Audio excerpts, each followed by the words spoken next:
Savez-vous qu'à Aubernais, au pied du mont Saint-Odile, se cache un domaine unique, né de l'histoire et de la passion d'un homme? Au cœur d'un parc de 8 hectares, entre allées, ruisseaux et arbres centenaires, le château de la Leonardo surgit comme un joyau dans un écrin de verdure.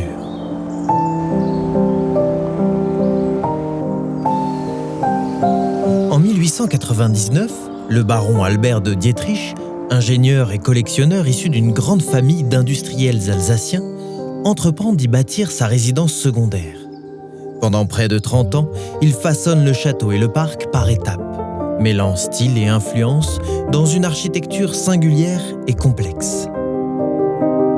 Propriété de la ville d'Aubernais depuis 1970, le château et son parc, inscrits à l'inventaire supplémentaire des monuments historiques, constituent un patrimoine exceptionnel, témoin vivant de l'histoire de l'Alsace. Soucieuse de préserver ce trésor pour les générations futures, la ville d'Aubernais a consacré 3 années, depuis 2022, à la restauration du domaine et du château, dans le respect de son architecture et de son histoire.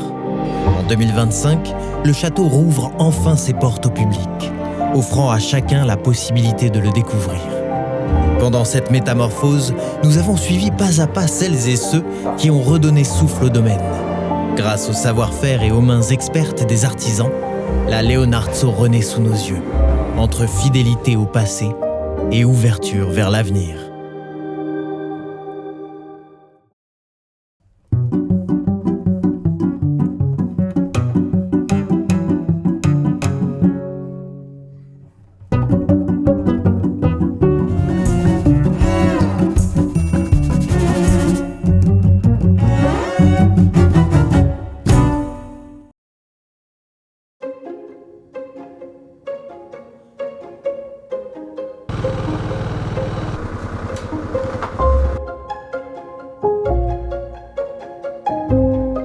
Alors nous sommes intervenus au tout début du chantier. Le château était quasiment dans son état d'origine avec tous les bois, les maçonneries d'époque. Ça a permis aux entreprises suivantes de pouvoir travailler sur des matériaux sains et dénués de merule. Les principaux défis, ils ont été multiples, mais on peut les résumer en 2 points principaux. Le premier, c'est la difficulté pour installer le sas thermique tout autour du château, vu la complexité. Donc il a fallu faire de la couture tout autour du bâtiment. Et la seconde, comme vous pouvez le voir, il y a beaucoup de bois d'œuvre, tant à l'extérieur qu'à l'intérieur. Donc quand on réalise un traitement par air chaud, il faut absolument bien maîtriser, notamment l'hygrométrie, pour éviter justement que les bois se déforment de façon trop importante.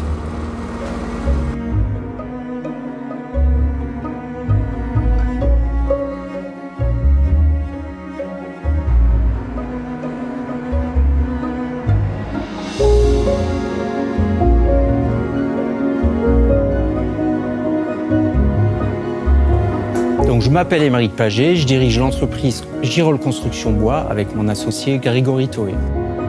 Dans le château, il n'y a que les façades et les toitures de classés monuments historiques. Ça veut dire que lors de sa restauration, on est obligé de respecter des méthodes de restauration bien précises. On ne fait pas ce qu'on veut. On a un cahier des charges bien précis et on est obligé de valider chaque phasage avec les architectes des monuments historiques. La charpente, à l'origine, s'appuyait sur ces murs de refend. Aujourd'hui, on a réalisé donc 2 fermes sur tréteaux qui reprennent l'ensemble des charges de la toiture, charges qui sont renvoyées complètement à l'extérieur du bâtiment. Et le principe de la ferme, c'est qu'on renvoie tous les efforts aux extrémités pour éviter de charger les parties centrales du plancher bois. L'entreprise de Girol a vraiment bien répondu au cahier des charges et surtout aux attentes que demande l'architecte à Edificio ou la DRAC. On peut voir effectivement la complexité puisqu'il y a des bois qui sont changés tout en gardant l'existant. Le charpentier a vraiment fait un travail exceptionnel.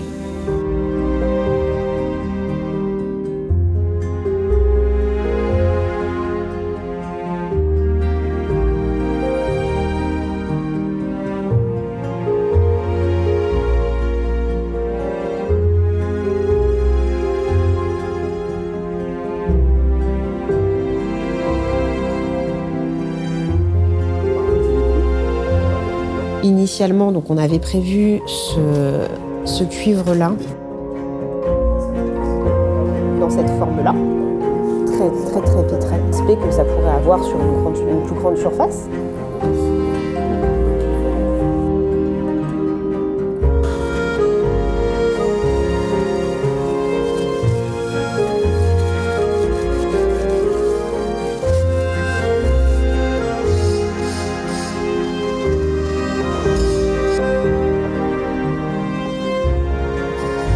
Johan Bloineau, donc c'est l'entreprise Dupasquier-Bloineau, gérant de l'entreprise depuis 12 ans avec monsieur Dupasquier, mon associé. On se retrouve devant la couverture du château de la Leonardo qu'on est en train de refaire actuellement depuis quand même déjà 4, 5, 6 mois. La particularité de ce chantier, c'était vraiment une question d'organisation parce que les tuiles étant pas neuves mais en tout cas en bon état, on devait vraiment tout reprendre et tout remettre une par une à leur place. Donc l'idée c'était vraiment de tout stocker, de descendre le moins possible de façon à gagner du temps après à la couverture. Après, tout ce qui était cuivrerie est refait complètement à neuf en respectant les règles de l'art et surtout sur un site qui est monument historique, donc vraiment classé où on doit vraiment refaire les choses comme elles étaient à l'époque.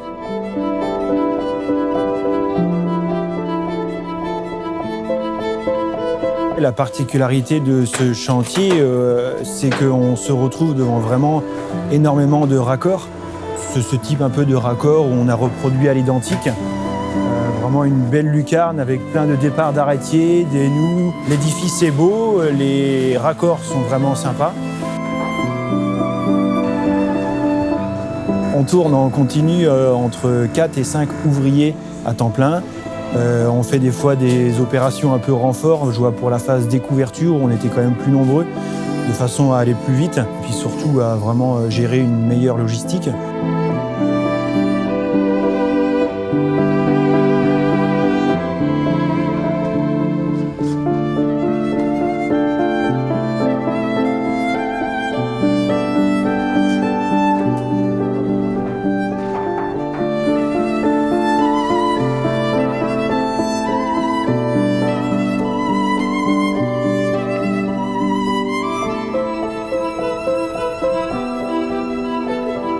Je suis Stéphane Béraud, architecte du patrimoine. Je suis responsable du chantier de restauration du château de la Leonardo. On est sur une construction qui est très composite, qui relève de 3 campagnes de construction au début du XXe siècle. Donc on a tout un tas d'éléments très intéressants, notamment des éléments sculptés et de bas-relief, qui ont été collés par le propriétaire initial, qui a voulu préserver, de la démolition définitive, ces éléments qui provenaient notamment de bâtiments remis en cause, démolis ou voués à la destruction à Strasbourg et dans les environs. Donc là, on est dans une restauration complète. Pourquoi le cuivre? C'est aussi pour une durabilité dans le temps. Ça s'harmonise avec la couleur de la tuile. Et c'est aussi une façon d'avoir une couverture qui soit aussi pérenne que pour la tuile que pour le cuivre. C'est à peu près la même durée de vie, entre 80 et 120 ans. Ce qui caractérise le château de la Leonardo, ce sont des couvertures très complexes qui s'imbriquent les unes par rapport aux autres, avec des versants, des éléments d'arrêtier, comme des tourelles. Donc en tout point, on a des détails très complexes qui certes sont difficiles au niveau de la mise en œuvre, mais qui permettent d'avoir des détails très sophistiqués et surtout très esthétiques.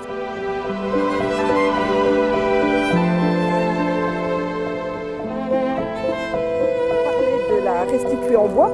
La charpe en bois.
aujourd'hui, la restructuration et la restauration du château de la Leonardo est une opération tout à fait hors norme.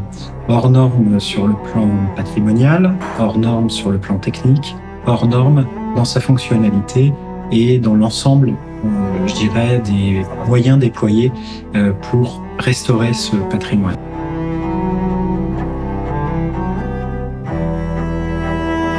Il y a eu une ambiance absolument magique sur ce site, peut-être liée effectivement à l'attrait du site, et une vraie fraternité, je dirais, entre l'ensemble des entreprises qui ont travaillé de concert dans une ambiance de cordialité aussi, et qui a permis, je pense, de faire un excellent travail.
La reconstruction des écuries qui constitue le pavillon d'entrée du domaine avec son aire de stationnement paysager, les arrêts de bus, les arceaux à vélo qui permettent à les formes de mobilité d'accéder à ce domaine.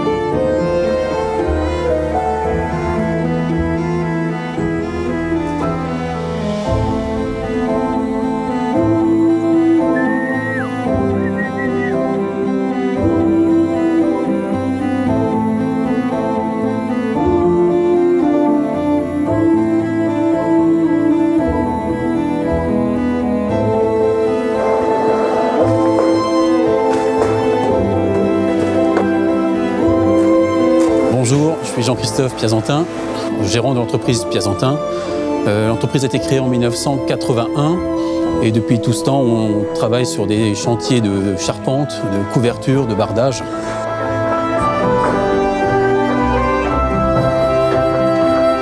On a œuvré sur le château pour lequel on a retravaillé les planchers bois intermédiaires sur tous les étages.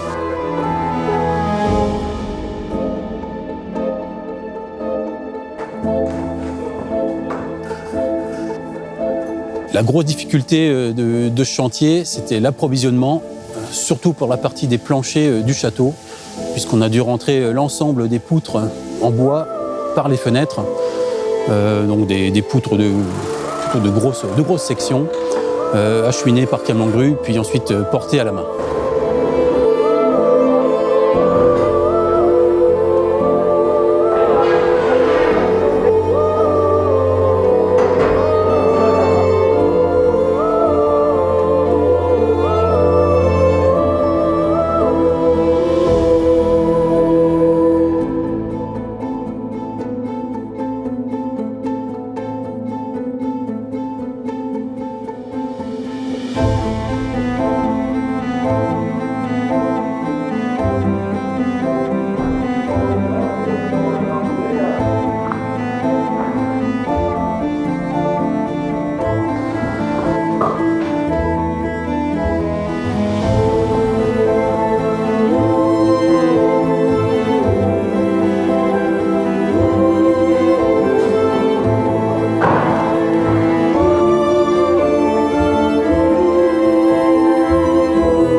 Donc je m'appelle Mélanie Mébé, je suis chef de projet chez Basalt Architecture depuis maintenant 7 ans.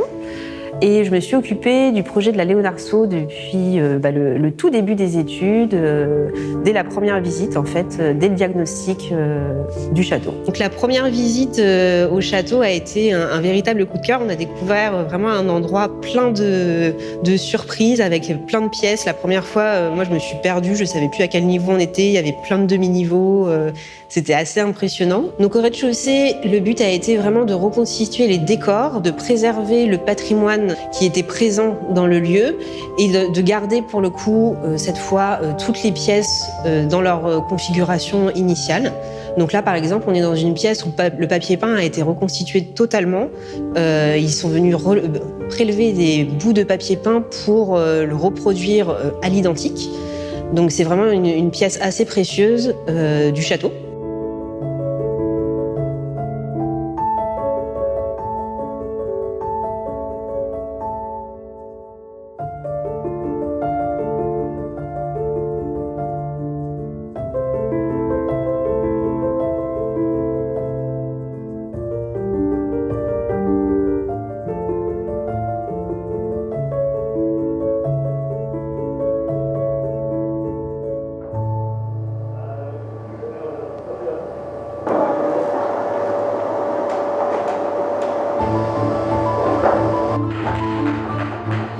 Je me présente, Catherine Bouan, architecte.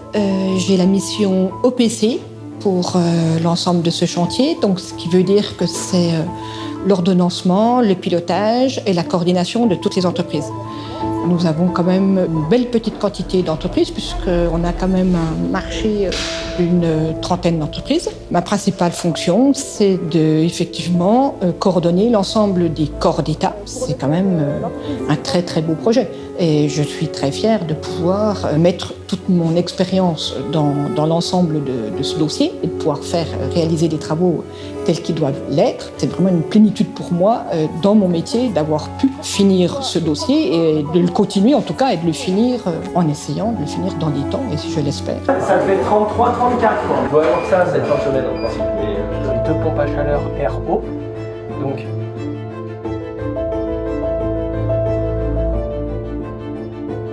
je m'appelle Vincent Gimnez, je suis chargé d'affaires CVC pour le compte d'Andlauer SAS à Rosheim. Nous avons travaillé donc sur l'aspect chauffage, ventilation et climatisation de ce projet. À titre personnel aussi, donc la première fois que je suis arrivé sur le chantier pour le démarrage, ça faisait, c'était il y a quasiment 4 ans. Et c'est un projet qui a été très enrichissant à titre personnel puisque j'ai pu suivre vraiment de A à Z le projet, jusqu'à bientôt la mise en service de ces installations.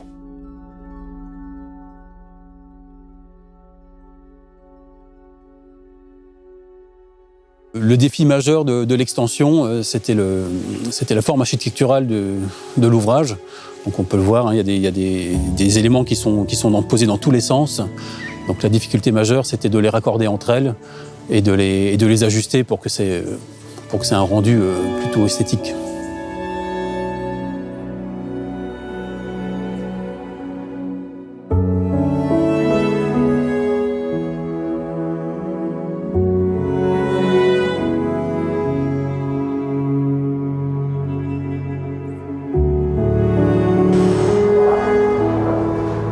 Au niveau du travail d'extension contemporaine, l'idée ça a été donc d'ajouter un volume de circulation puisque en fait pendant le diagnostic on s'est rendu compte qu'on ne pouvait pas ajouter d'ascenseur ou d'escalier au volume en fait qui était déjà assez étriqué dans le château.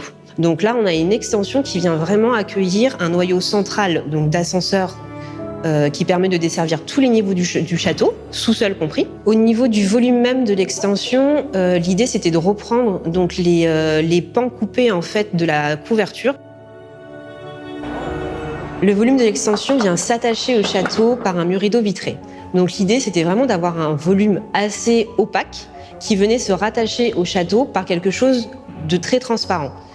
La réversibilité était un point primordial en fait dans notre projet. L'idée, c'est qu'on puisse du jour au lendemain enlever l'extension si nécessaire sous les bons vouloirs de la DRAC.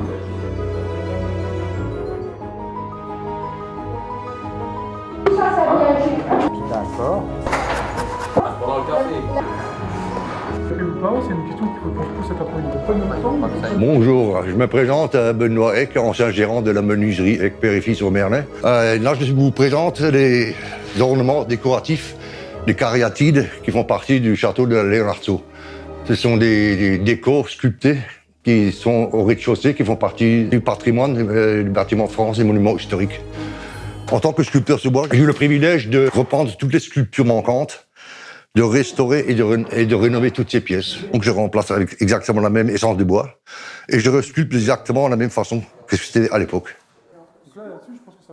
Et on ne voit pas tous les secrets non plus. Alors ça, c'est un décor, un ornement qui est en 7 morceaux, qui est très très très abîmé, qu'on a déposé. Et puis par fur et à mesure, il est restauré et rénové. C'est du bois, mais est-ce qu'il... Ouais, ça c'est un petit peu... Ça veut dire du bois. Alors nous sommes l'entreprise Orpimento. Alors nous intervenons sur les marqueteries de pierre, les marqueteries de bois, les bas-reliefs avec des décors peints et tout ce qui est dorure. Tous les éléments que vous voyez viennent en fait du château. On les a ramenés en atelier pour pouvoir les traiter sur place. Donc là, toutes les parties que vous voyez viennent du château. On a ce bas-relief en fait là qui est...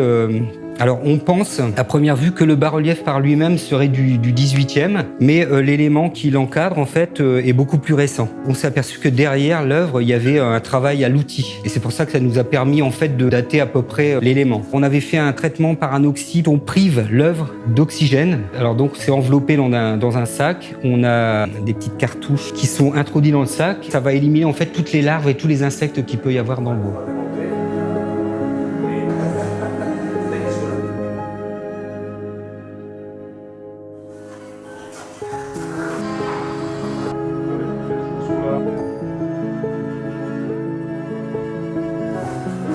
Une construction neuve ou une réhabilitation d'un bâtiment ancien, c'est très différent dans le sens où une construction neuve, tout est très défini. Normalement, les surprises, on ne les trouve pas, mais quand on est sur un bâtiment comme ça, et en l'occurrence d'autant plus le château la Leonardo, bien sûr qu'on découvre énormément de choses.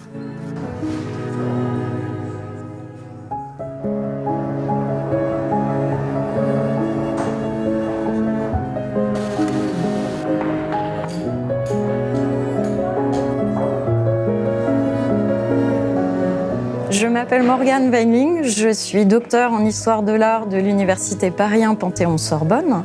Je travaille depuis une dizaine d'années maintenant sur le domaine de la Leonardo et son commanditaire, Albert Louis-Eugène de Dietrich, depuis la rédaction de mon mémoire de Master 1. Lors du début du projet de rénovation du domaine, la ville d'Obernai m'a demandé de faire une réactualisation des connaissances afin de créer différents dispositifs interactifs, numériques, mais aussi physiques, de médiation afin de guider le visiteur dans sa visite historique du site. Dans le cadre de cette mission, je me suis rendue aux archives départementales. J'ai épluché à peu près 90 boîtes d'archives qui contenaient un certain nombre de documents très variés. Ça allait du plan jusqu'au rapport d'expertise d'architecte, par exemple.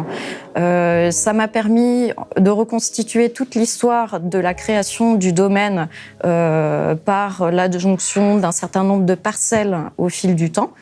Et aujourd'hui, nous avons de nouveau entre les mains l'histoire complète du domaine. Ces recherches nous ont permis, aujourd'hui, ont été valorisées dans le cadre de la réalisation de supports de médiation, qu'ils soient physiques au niveau des salles, on peut les admirer ici présentement, et aussi des supports numériques qui permettent aujourd'hui aux visiteurs de découvrir toute l'histoire du domaine à travers un certain nombre d'images qui ont été retrouvées également, toute une iconographie qui nous permet aujourd'hui de comprendre comment le domaine était meublé à l'époque, par exemple, et comment il a été habité, occupé par toutes les personnes qui ont vécu ici.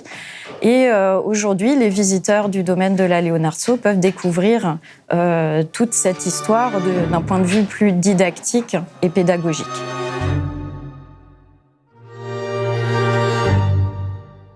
La particularité du programme que nous avons mis en œuvre consiste à faire de ce château un couteau suisse qui puisse répondre à un maximum de fonctions et puisse préserver une polyvalence d'usage, accueillir des espaces de séminaire, accueillir des expositions, permettre la tenue de concerts ou de conférences.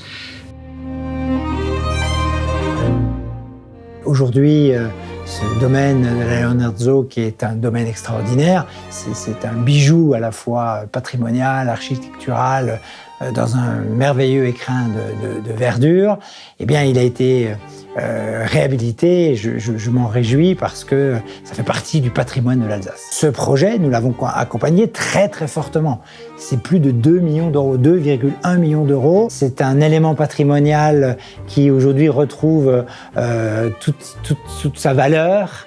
Et c'est une chance d'habiter au Bernay et à travers en plus ces jardins à l'anglaise, à l'italienne, à la française que vous pouvez découvrir, eh bien j'espère qu'on vous rendra encore la vie un peu plus heureuse.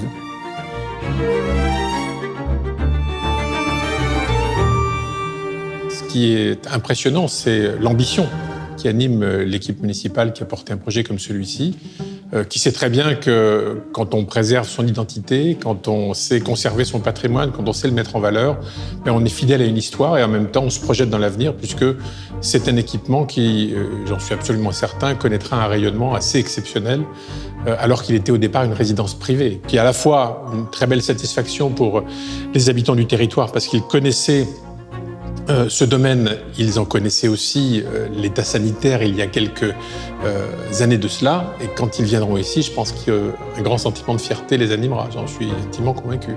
On a la chance d'avoir ici un territoire particulièrement dynamique qui arrive à allier une qualité de vie assez exceptionnelle. Quand vous vous promenez dans les rues d'Aubernay, quand vous fréquentez les commerces d'Aubernay, quand vous êtes autour des remparts, quand vous contemplez au loin le mont Saint-Odile, quand vous voyez cette nature exceptionnelle autour, c'est en soi un petit paradis. Y ajouter un élément comme celui-ci, un élément de patrimoine, avec son histoire, une histoire industrielle, mais également demain une histoire culturelle qui se construira autour de ce lieu, c'est un élément de plus qui renforcera l'attractivité du territoire, sans aucun doute. Nous avons la chance à Aubernay d'avoir un joyau qui est le parc et le domaine de la Leonardo. Nous allons vers la fin du chantier qui normalement devrait être terminé à l'horizon octobre 2025 pour une ouverture au public beaucoup plus ample au printemps 2026. Notre volonté, la ville d'Aubernay, dont j'ai la chance d'être maire depuis 24 ans, c'est indéniablement d'abord de restructurer et restaurer ce joyau du patrimoine. C'est quand même un montant de 10 millions d'euros et je remercie la ville, évidemment la municipalité, mais également les collectivités territoriales qui ont participé à son financement. Nous avons aussi eu des fonds européens. Je remercie très chaleureusement toutes les entreprises qui, avec beaucoup de talent, beaucoup de passion et de cœur, ont travaillé sur ce chantier et continuent à le faire actuellement. Et nous souhaitons que ce parc qui est tout à fait remarquable, qui est magique, soit prisé par le plus grand nombre. Et je suis très heureux d'avoir eu l'audace de proposer la réhabilitation de ce château. C'est très important, non pas seulement pour les habitants d'Aubernay ou des terres des Saint-Odile, mais également pour les milliers de visiteurs qui se rendent ici chaque année. Bref, c'est une aventure qui est passionnante, c'est une aventure qui a mérité de notre part beaucoup de vision et beaucoup d'audace, et nous sommes très heureux d'avoir une perspective d'avenir pour le parc de la Leonardo et le château de la Leonardo restauré.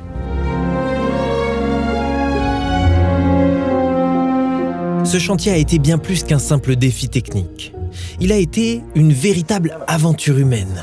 Un voyage où chaque pas était guidé par la beauté de cet endroit hors du temps. L'atmosphère qui y régnait était presque magique, comme une rencontre entre l'histoire et l'avenir. Les équipes, unies par une fraternité rare, ont travaillé ensemble, main dans la main, pour accomplir l'impossible.